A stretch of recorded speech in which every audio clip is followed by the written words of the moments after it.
Halo Farmers, kembali lagi bersama Mimin. Gimana kabarnya hari ini? Semoga sehat dan rezekinya lancar ya. Amin. Oke, kali ini masih membahas tentang kumpulan soal UKTTK Farmasi yang tentunya akan sangat bermanfaat buat kalian semua. Baik itu menambah wawasan ataupun bisa menjadi ahli dalam menghadapi persoalan-persoalan di dunia farmasi. Langsung saja simak pembahasannya. Soal pertama. Dokter hanya bertanya kepada Anda sebagai farmasis terkait rekomendasi obat yang tepat untuk pasien dengan hasil pengujian lab sebagai berikut. Indikator pertama, trigliserida 300 mg per dl, LDL 120 mg per dl, HDL 40 mg per dl. Pertanyaannya, obat apa yang akan Anda rekomendasikan? A. Simvastatin, B. Ezetimibe, C. Gemfibrozil, D. Omega 3, E. Kolestiramin. Silahkan, seperti biasa teman-teman yang ingin menjawab bisa di-pause terlebih dahulu video ini. Dan jawabannya adalah C. Gemfibrozil. Adapun untuk pembahasannya, mari kita lihat indikator di atas ya. Untuk trigliserida normalnya itu di bawah 150 mg per dl. Untuk LDL ada yang menyebutkan 120, ada yang menyebutkan juga 100 mg per dl. Untuk HDL ini 40 mg per dl. Berarti ada masalah di indikator trigliserida yang tinggi. Maka dari itu, dari lini terapinya maka akan diberikan golongan fibrat Gemfibrozil. Soal kedua. Seorang ibu yang tengah mengandung diberikan resep chloramphenicol oleh dokter. Farmasis yang menerima resep tersebut pun melakukan konfirmasi kembali pada dokter sebelum melayani resep karena efek samping obatnya pada ibu hamil yaitu A. Baby Gray syndrome, B. Nephrotoxic, C. Anemia, D. Buta warna, E. Gigi kuning. Dan jawabannya adalah A. Baby Gray syndrome. Adapun untuk pembahasannya, yaitu chloramphenicol ini dilansir dari Drug Information Handbook dapat menembus plasenta dan oleh karena itu bisa menyebabkan baby gray syndrome pada trimester akhir. Soal ketiga. Jika terdapat resep berisi insulin glargin, namun apotek Anda tidak menyediakan jenis itu, maka Anda sebagai farmasis dapat mengganti sediaan insulin glargin dengan insulin lain yang masa kerjanya sama, yaitu A. Insulin aspart, B. Insulin lispro, C. Insulin glulisin, D. Insulin apidra, E. Insulin detemir. Dan jawabannya adalah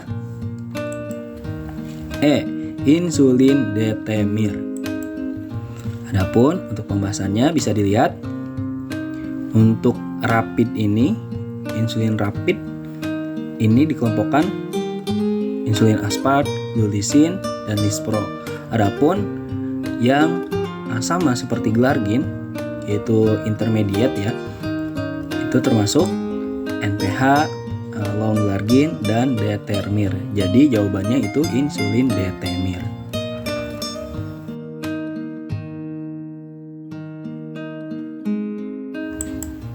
Soal keempat. Salah satu obat untuk terapi asma adalah Montelukast. Montelukast itu bekerja dengan mekanisme A. Blokir leukotrien, B. Long acting beta agonis, C. Short acting beta agonis, D. Stabilisasi sel emas, E. Blok enzim fosfolipase. Dan jawabannya adalah A. Blokir leukotrien. Adapun untuk pembahasannya, karena Montelukast itu sendiri yaitu golongan reseptor leukotrien. Soal kelima. Berapa dosis lazim penggunaan omeprazol untuk sekali pemakaian? A. 10-20 mg, B. 20-40 mg, C. 40-60 mg, D. 60-80 mg, E. 80-100 mg, dan jawabannya adalah B. 20-40 mg. Adapun untuk pembahasannya memang untuk dosis omeprazol untuk penyakit GERD dan ulkus duodenum yaitu 20 mg. Adapun untuk ulkus peptik adalah 40 mg per hari. Jadi rentangnya 20-40 mg. Soal ke-6. Seorang pasien DM mengkonsumsi glibenclamid dan metformin secara rutin. Setelah beberapa lama, pasien tersebut mengalami laktat asidosis. Organ yang berpengaruh adalah A. Hati, B. Jantung, C. Limpa, D. Ginjal, E. Pankreas. Dan jawabannya adalah D. Ginjal. Adapun untuk pembahasannya, asidosis metabolik adalah ketidakseimbangan dalam pembentukan dan pembuangan asam basa oleh ginjal. Maka dari itu, organ yang berpengaruh memang ginjal ya.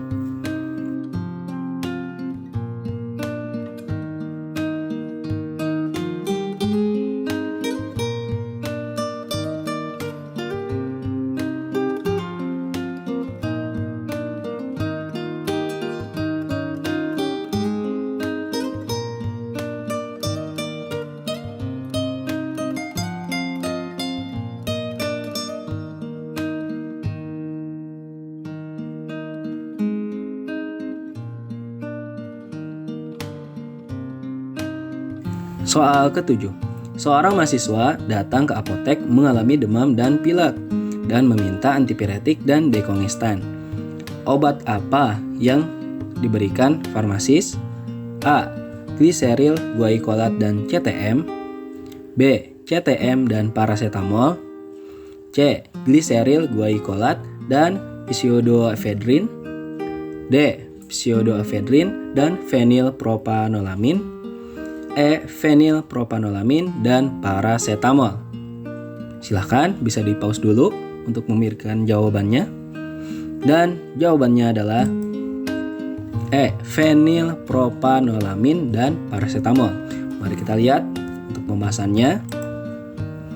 Untuk CTM ini yaitu merupakan antihistamin.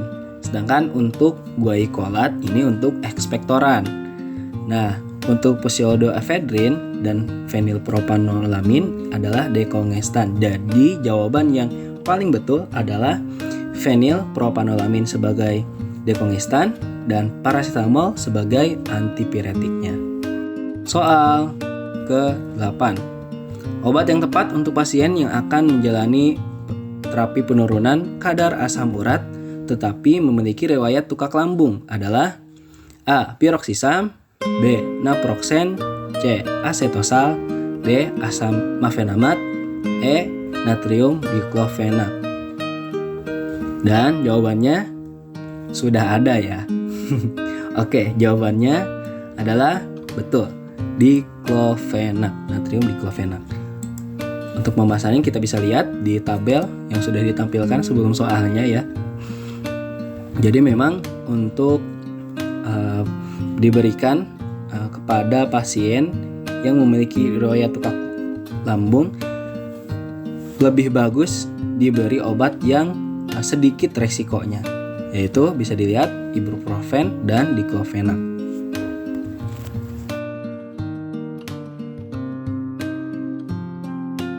Soal nomor 9. Seorang ibu datang ke apotek membawa anaknya yang mengalami rasa gatal kemerahan dan terdapat lepuhan pada kaki dan ketiak, terutama di malam hari. Obat apa yang tidak boleh diberikan pada anak tersebut? A. Krim parmehrin 5%, B. Krim sulfur precipitatum, C. Krim atau losio crotamiton, D. Losio lindan, E. Krim Malaysian. Dan jawabannya adalah D. Losiolindan.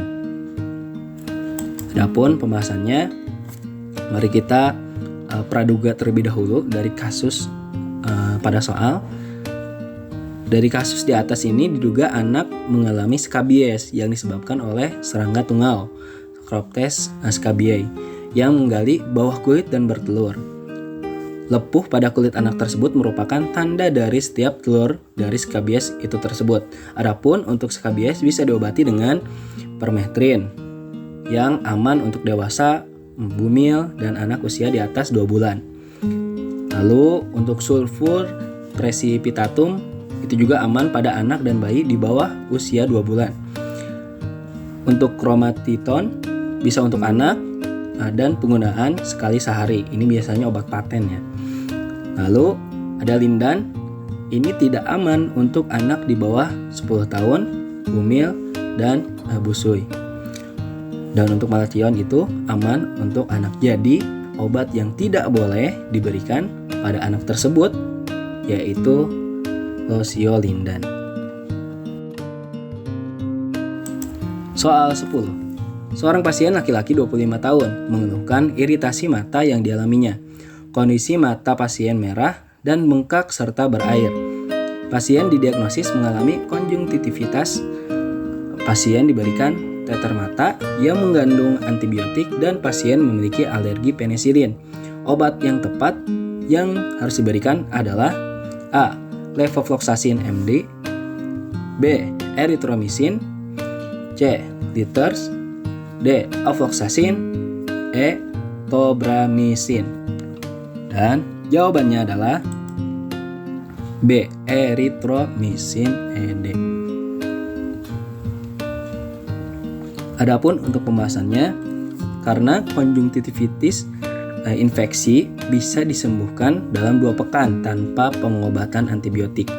Adapun jika tidak sembuh, disarankan untuk berobat ke dokter dan diberi pengobatan antibiotik tetes mata seperti penisilin, erythromycin, dan chloramphenicol atau asam fusidik. Sedangkan untuk liters ini bukan antibiotik ya. Jadi jawabannya yaitu yang ada pada pilihan ganda erythromycin.